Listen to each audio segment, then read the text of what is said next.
ठेवली. म्हणजे तुम्ही म्हणताल तुला पण काही पाहिजे का? फुलना फुलाची पाकळी देत चला जा. देवाने हात दिलेत ना म्हणजे तुम्ही द्याच, असं मी काही म्हणणार नाही. पण तसंच काही तर समजून घ्या.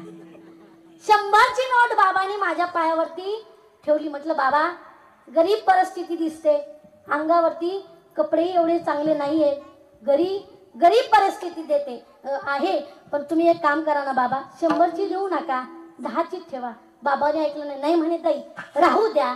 पण काय झालं, आमचे बंधू आलेले होते कीर्तनाला. दुसऱ्या दिवशी पर्स उघडली की 100ची नोट जी बाबाने दिली होती ती काढली, पाहिली आणि एकटे हसू लागले. मला म्हणू लागले दीदी तुला ही 100ची नोट कोणी दिली? म्हटलं काल ज्या ठिकाणी आपलं कीर्तन झालं ना त्या ठिकाणी एक वयस्कर बाबा आले होते, त्या बाबाने मला 100ची नोट दिली. काय झालं? काय नाही म्हणे ताई तुम्ही ही 100ची नोट पाहिली का? डॉक्टर साहेब मी ती 100ची नोट उघडली, अर्धी 10ची आणि अर्धी 100ची होती. म्हणजे बाबाने कुणाला फसवलं? आम्हाला फसवलं. पण ऐका आम्ही एका गावचं पाणी पित नाही असं लोक म्हणतात. काय झालं, खूप दिवसाच्या नंतर मी गुरुजीच्या दर्शनाकरता गेले, पैठणला गेले. ती 100ची नोट मी गुरुजीच्या पायावरती ठेवली. आता किती अपराध घडू लागला बरं का. ऐका तेवढ्यामध्ये गुरुजींनी सुद्धा आपल्या खिशामध्ये हात घातला. मला म्हणे दीदी 100ची ठेवू नको, 10ची ठेव. म्हणलं नाही गुरुजी राहू द्या. खूप दिवसानं दर्शन झालं, मी ऐकलं नाही. पण गुरुजींनी आपल्या खिशातून 500ची नोट काढली आणि माझ्या हातामध्ये ठेवली. मी म्हटलं आता मनामध्ये विचार करू लागले आपल्याकडून किती अपराध घडू लागला. आपण आपल्या गुरुजीला फसवतोय. म्हणजे अर्धी 10ची आणि अर्धी 100ची नोट आपण आपल्या गुरुजीला दिलेली आहे. पण ऐका तेवढ्यामध्ये मी गुरुजीला सांगितलं गुरुजी तुमच्या हातामध्ये मी दिलेली जी 100ची नोट आहे ना ती अर्धी 10ची आणि अर्धी 100ची आहे. पण ऐका गुरुजी ते कोण होते? माझे गुरुजी होते. ते मला म्हणू लागले दीदी तुझ्या हातातली तू 500ची पाहिली का? मी ती नोट उघडली मावशींनो, अर्धी 5 मध्ये 20 आणि कोपऱ्यात 500. म्हणजे गुरुजींनी मला ओरचा केलेला होता. म्हणजे या हाताने आपण चांगलं दान करत नाही. विठ्ठल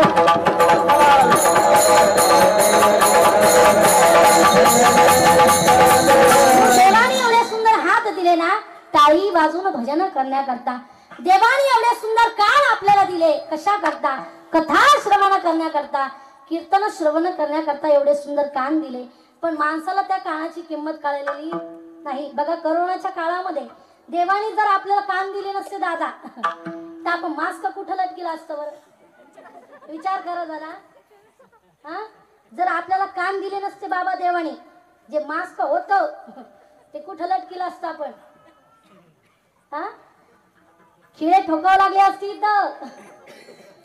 देवाने एवढे सुंदर डोळे आपल्याला दिले कशा करता? डोळे तुम्ही घ्या रे तुका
परमात्म्याला बघून घ्या या डोळ्यानं. बघा जे अयोध्येमध्ये जे राम मंदिर आता झालेलं आहे ते आपल्या डोळ्याचं भाग्य आहे बरं का. आपलं खरं भाग्य आहे. बघा जी मागची पिढी झाली त्यांना सुद्धा ते लाभलं नाही बघण्याकरता. जी आपल्या पुढची होणार त्यांना तर योग्य नस. पण खरंच आपलं भाग्य आहे की ते आपल्याला आता या डोळ्याने बघायला भेटतंय. हर घर में अब एक ही नारा गूंजेगा, मेरे भारत का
बच्चा ऋषिकेश दादासाठी एकदा जोरदार टाळ्या झाल्या पाहिजे. बघा डॉक्टर साहेब, खरंच आपलं भाग्य आहे की एवढे कलाकार लोक, गुणवान मंडळी आपल्या घरी आहे, आपल्या धर्म मंडपामध्ये आहे. असे लोक 20-20 हजार देऊन सुद्धा भेटत नाही. आपलं भाग्य आहे. खरंच दादांचे आभार व्यक्त करते. बघा, खरं जर म्हटलं तर खरंच सगळ्यांचे दादा आहेत ते आता ऋषी दादा म्हणतात आमच्या तिकडे. बरं का, सोपं नाही ते. तुम्ही म्हणत असतात पण आम्हाला ऋषी दादा म्हणावं लागतात, कारण त्यांचे वडील आमचे गुरु होते. विठ्ठल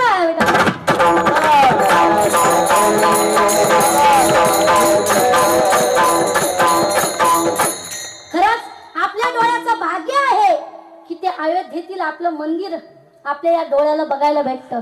एवढा सुंदर तोंड आपल्याला दिलंय महिला मंडळ. कशाला?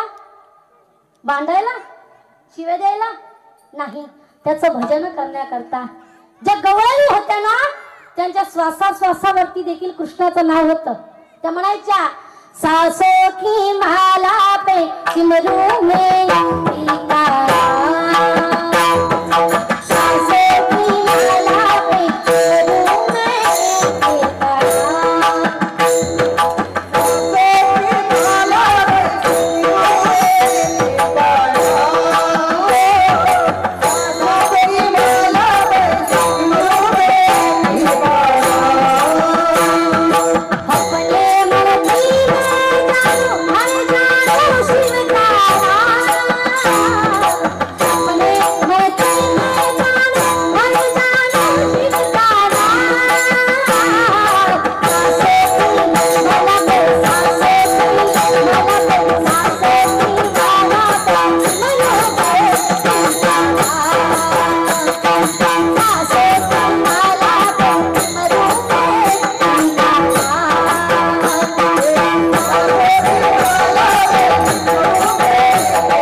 देवाला प्रश्न केला काना या डोळ्याची पापणी आम्हाला नसती दिली तर बरं झालं असतं का.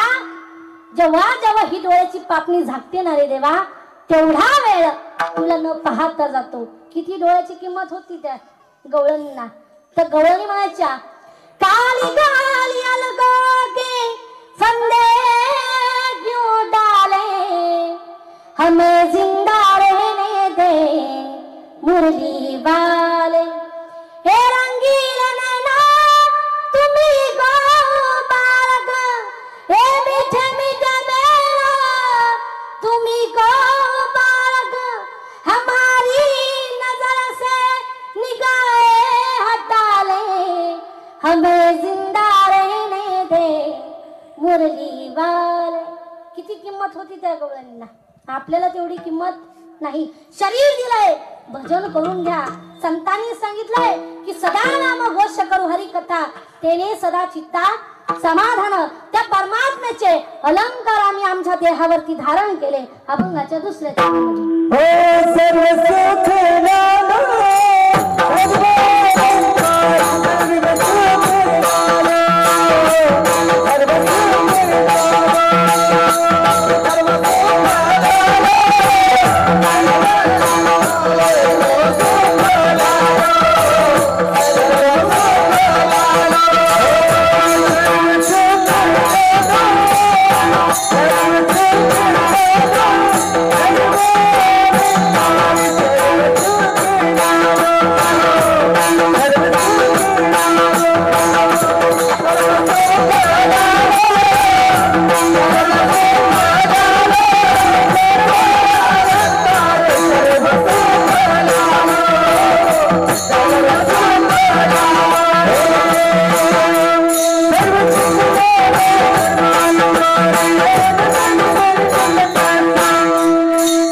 तुकोबरे म्हणतात त्या नामचिंतनाचे अलंकार आणि आमच्या देहावरती धारण केले.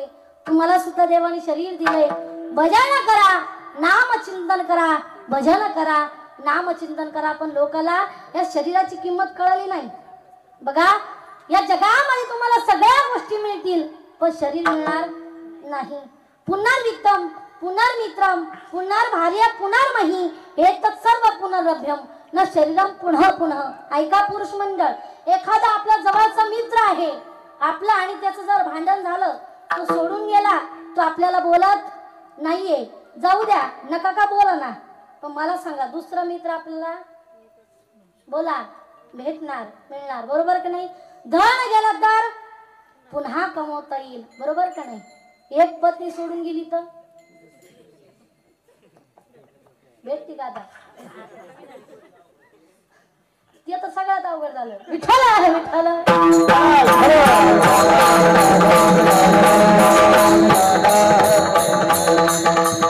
मला सांगायचंय पत्नी सुद्धा दुसरी भेटेल, हुंडा देऊन पैसे देऊन, पण शरीर मिळणार नाही. फार दुर्लभ आहे हे शरीर. महिला मंडळ, आपल्या घरी पाहुणे मंडळी आलेत अचानक, त्यांना स्वयंपाक बनवायचा आहे. घरामध्ये पाहिलं आपण, डब्यामध्ये पाहिलं पिठाही संपलं, शेजारणीकडे पातीला घेऊन गेलो, पळत पातीला भरून उष्ण पीठ आणलं आपण, ते परत नाही दिलं तरी हा चालन म्हणतो, म्हणजे भांडणच करायचे का आता? चालेल बरोबर आहे, पण मला सांगायचंय देवाकडून हे शरीर उष्ण आणलं आपण, भाड्यानं आणलंय. एखाद्या शहरामध्ये आपण नोकरी करण्याकरता जावं, एखादी रूम आपण भाड्यानं केलेली आहे, त्या रूमला त्या घराला सर कितीही किमतीचा कलर जर आपण दिला, ते घर ती रूम आपली होणार आहे का? नाही. तसं हे शरीर आपलं नाहीये, देवाचं आहे, देवाकडून आणलंय, त्याला परत द्यावं लागणार आहे. जिंदगी का किराए का घर है, एक ना एक दिन बदलना पडेगा. त्यांनी त्याच्याकडून आणलंय, त्याला परत द्यायचंय. म्हणून हे शरीर फार दुर्लभ आहे. जगामध्ये सगळं मिळेल पण शरीर मिळणार नाही. एका राजाला कावळ्याची गरज होती. तुकोबाला म्हणतात, पावला हा देह काकटाळी न्याय न घडो तो पाय घडो आले. जे शरीर मिळालंय ना ते कावळ्याप्रमाणे मिळालेलं आहे. तुम्ही म्हणताल कावळ्याप्रमाणे नक्की कसं? राजहट्ट, बालहट्ट आणि स्त्री हट्ट हा पुरावाच लागतो. बालहट्ट कशासाठी असतो? बालहट्ट कशासाठी असतो? पैशासाठी असतो. बाबा मला 10 रुपये द्या, बाबा मला 20 रुपये द्या, याला बालहट्ट म्हणायचा. दुसरा हट्ट म्हणजे स्त्री हट्ट. स्त्री हट्ट कशासाठी असतो? लग्न झाले का तुमचे? काय बघा आता माझ्याकडे. कशासाठी असतो? तुम्ही म्हणताल तू पाकिट घेते ना, आम्ही सांगा का कशासाठी असतो? सोन्यासाठी असतो, साडीसाठी असतो. संक्रांत आली बघा आता, बरोबर का नाही? पण ऐका सर, एका गावामध्ये अशी बाई होती, अशी महिला होती, तिला साड्याही जास्त आवडत नव्हत्या, सोनंही तिला जास्त आवडत नव्हतं, पण तिला संगीत वाद्य आवडायचं, जसं तुम्हाला आवडतं तसं. इतकं संगीत वाद्य आवडायचं, तिच्या पतीने तिला पेटी आणून दिली, पखवाज आणून दिला, तबला आणून दिला, विणा आणून दिला, बासरी सुद्धा आणून दिली. पण तरी सुद्धा तिचा आग्रह होता, स्वामी तुम्ही याच्यापेक्षा मला भारी वाद्य आणून द्या. कुठलं? ते जगामध्ये कुणाकडेच नसलं पाहिजे म्हणे, नवीन वाद्य पाहिजे. तोपर्यंत तुम्हाला जेवायला भेटणार नाही. घराच्या बाहेर हाकलून दिलं. हा बिचारा गल्लीने फिरत होता. समोरून मित्र आला. मित्राने प्रश्न केला, का रे बाबा काय टेन्शन आलं म्हणे तुला? कशाचं टेन्शन आलं? काय नाही म्हणे, पत्नीला संगीत वाद्य आवडतात, तिने सांगितलं तुम्ही पेटी दिली, पखवा दिला, विणा दिला, बासरी दिली, पण याच्यापेक्षा मला जास्त भारी वाद्य आणून द्या म्हणे, तोपर्यंत तुम्हाला जेवायला भेटत नाही. तो मित्र होता भिल्ल समाजाचा. तो म्हणे काळजी करू नका, एक काम करा म्हणे, एक मडकं द्या, 1 मीटर कापड आणा म्हणे आणि एक सुतळी आणा. याने आणून दिलं सगळं. तो मुलगा रात्रीच्या वेळेला चिंचीच्या झाडावरती गेला. आग्यामावळ हुळवलं त्यांनी, दादा लाल आग्यामावळ हुळवलं, आणि ज्या माशा होत्या ना त्या मडक्यामध्ये कोंडिल्या, वरून फडकं लावलं, घेतलं सुतळीन तोंड बांधून. आता हा मडकं घेऊन येऊ लागला. का रे माझं वाद्य तयार आहे की नाही? हो म्हणे वाद्य तयार आहे. हे म्हणे हे घे तुझं वाद्य. हो बरोबर आहे, हे तर मी नवीनच वाद्य पाहिलंय, पेटी सारखंही नाही, पखवादा सारखंही नाही, तबल्यासारखं सुद्धा नाहीये, नवीन वाद्य दिसतंय. माझी पत्नी सुद्धा खुश होणार, बरोबर आहे, पण या वाद्याला वाजायचं कसं? फार सोपं आहे म्हणे. त्या मडक्यावरून एक हात फिरवायचा, जोरात एक थाप मारली की आवाज यायचा, भन, वाद्य तयार झालं. हा आनंदाच्या भारामध्ये घरी आला. आल्याबरोबर पत्नीच्या हातामध्ये ते वाद्य दिलं. हे म्हणे वाद्य तयार आहे. अहो स्वामी, खरं तुमचं माझ्यावरती किती प्रेम आहे. असं वाद्य मी आतापर्यंत जगामध्ये कुणाकडेच पाहिलं नाही म्हणे. पेटी सारखंही नाही, पखवादा सारखंही नाही, तबल्यासारखं सुद्धा नाहीये. बरोबर आहे, पण हे वाद्य वाजायचं कसं? फार सोपं आहे म्हणे. त्याच्यावर तूने एक हात फिरवला, थाप मारली की आवाज यायचा भन. आता हिनं इथपर्यंतच थांबव का नाही दादा? बायाची जात अशी असते डॉक्टर साहेब, ती एकटी कुठलीही गोष्ट आणू द्या, तिला साडी आणू द्या, नाही तर सोनं आणू द्या, नाही तर घरातील भांडी आणू द्या, ती एकटी कधीच पाहत नाही. शेजारीला दाखवती मैत्रिणीला. बरोबर का नाही? आता तिने काय केलं, साऱ्या गल्लीतल्या मैत्रिणी बोलवल्या वाद्य दाखवायला. सगळ्या जणी आल्या. त्याच्यामध्ये गावामध्ये एक नवीन मास्तरीन बाई आली होती. एक हप्ताच झाला होता तिला येऊन, पण जरा जास्त आगाऊ होती ती. तेवढ्यामध्ये दिवाळीचा परेड होता. घरामध्ये सगळे बसलेले आहेत. फराळ वगैरे केलं, शंकरपाळे खाल्ले बाबा, लाडू खाल्ले, गुलाबजामू खाल्ले. तोंडात पाणी येऊ देऊ नका, दिवाळी निघून गेली आता. तेवढ्यामध्ये जो तिचा पती होता ना, त्यानं विचार केला, या महिला मंडळामध्ये कशाला बसायचं, आपण जाऊ म्हणे बाहेर निघून. तो बाहेर जात असताना बाहेरून कडी लावून घेतली, गेला मंदिराकडे निघून. पण तेवढ्यामध्ये जी मास्तरीन बाई होती, या वाद्याला वाजायचं कसं माहित आहे? फार सोपं आहे. त्याच्यावर तूने एक हात फिरवला, जोरात ती थाप मारली की आवाज यायचा भन. एवढ्या खुश झाल्या ती मास्तरीन बाई म्हणती, का हो ताई, असं वाद्य मी आतापर्यंत कुणाकडे जगामध्ये पाहिलेलं नाही. काय सुंदर आवाज येतो. अहो ताई, बरोबर आहे, पण याचं तोंड वाजत असताना जर एवढा सुंदर आवाज येतो, याचं तोंड जर उघडलं किती मोकळा आवाज येईल, साऱ्या गावात जाणार. मास्तरीन बाईनं काही ऐकलं नाही. महिला मंडळ तिने तोंड उघडलं. आता 2 दिवसचा उपवास होता माशांना. आशा चावल्या एकमेकीला या वळखाना मोठ्याने ओरडू लागल्या, वाचवा वाचवा वाचवा.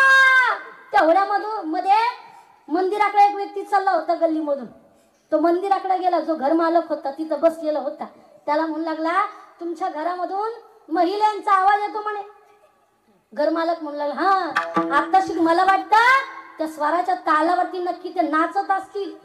आताशी त्यांचा डान्स रंगामध्ये आला बहुतेक. आता अर्धा तास तिकडे जायची गरज नाही.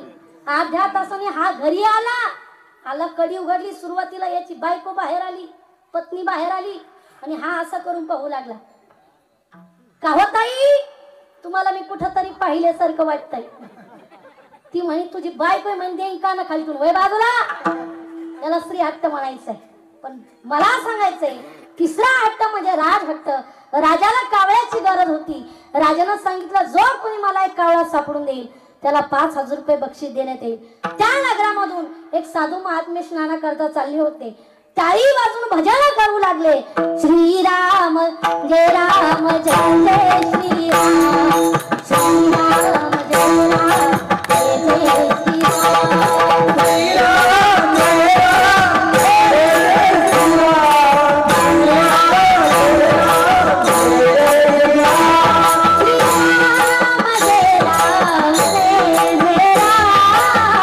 श्रीराम,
नाहीतर उठल एखादी काळूबाई मध्ये उभं.